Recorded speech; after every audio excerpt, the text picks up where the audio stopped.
I have lived in Swansea for almost 2 years, and thanks in no small part to the hospitable nature of those already here, I can truly say it's become my home. Thus, the chosen concepts for my exhibition will centre on Swansea and the tightly stitched patchwork fabric of its people.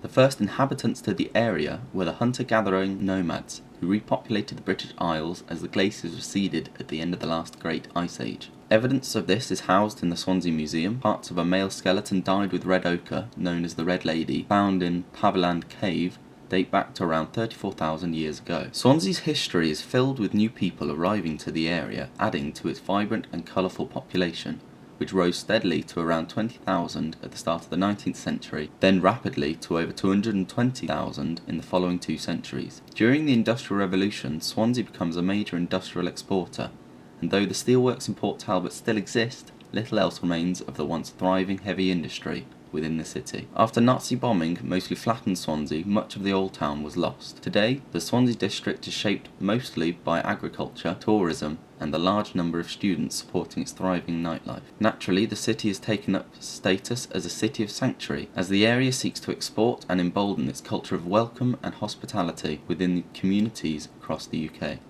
especially for arriving refugees and asylum seekers, ensuring those arriving to the area can call Swansea and the UK home.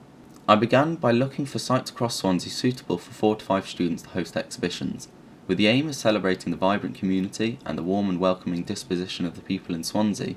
I've made considerations of exhibition sites which primarily act as centres of the community. In the Glenvivian, for example, the large gallery on the Alexandra Road, they are celebrating Swansea's 50th anniversary as a city, presenting Swansea stories, an exhibition including works from the 18th century to modern times. It presents an eclectic and unique portrait of the city and its changing landscape that has inspired artists for centuries. The exhibition has been curated in a deliberate attempt to avoid imposing an overall theme, in order to celebrate this collection which belongs to the people of Swansea. I learned that their exhibitions are often planned around 2 years in advance, which may well exceed time constraints for this project. She also gave me the email for Daniel McCabe, the Learning and Participation Officer at the Glenvivian, who can be contacted about possibly using the space in the future. I found a similar 2-year lead time with exhibitions visiting the Mission Gallery, the Contemporary Arts Gallery, which was formerly St Nicholas Church for Seamen, located in the Maritime Quarter. However, there is a space left of the entrance which is designed to host local up-and-coming artists' work. While the space in the main room would be appropriate, the other space available, unfortunately, is far too small for 4 to 5 students to exhibit work. I managed to get the email from Matthew Otten, the director of the space, who I should email for future exhibits. A short walk from Mission Gallery is the National Waterfront Museum, a Grade 2 listed warehouse with a modern extension which exhibits the industrial history of Wales and the many innovations of the time. Here they are combining many historical artefacts with the modern technology of touchscreen interactivity for a holistic educational experience.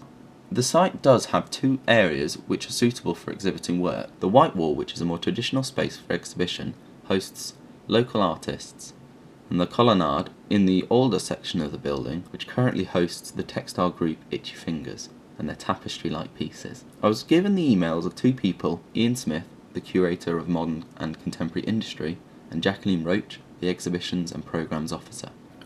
The location I have managed to secure is the Peppermint nightclub and restaurant. I am very familiar with this space as I have worked here for almost a year as their club photographer. It is located in the heart of Swansea's historic Wine Street and the energetic centre of Swansea's nightlife. With good food in the day and even better music at night, Peppermint's warm and welcoming atmosphere attracts people from all walks of life and caters to a diverse audience. Peppermint's club lounge, located above the restaurant floor, is a space which, with a bit of work, could be ideal to host an exhibition. The multi-purpose space, which currently hosts a weekly community martial arts course, has also more recently been utilised by both the Russian and Greek societies as a space to celebrate their own cultures and music within Swansea. The space carries a great deal of gravitas given the historic location and its social significance as a space which brings people in the community together. Because of this, I think it is more than suitable for an exhibition which is celebrating Swansea and its people.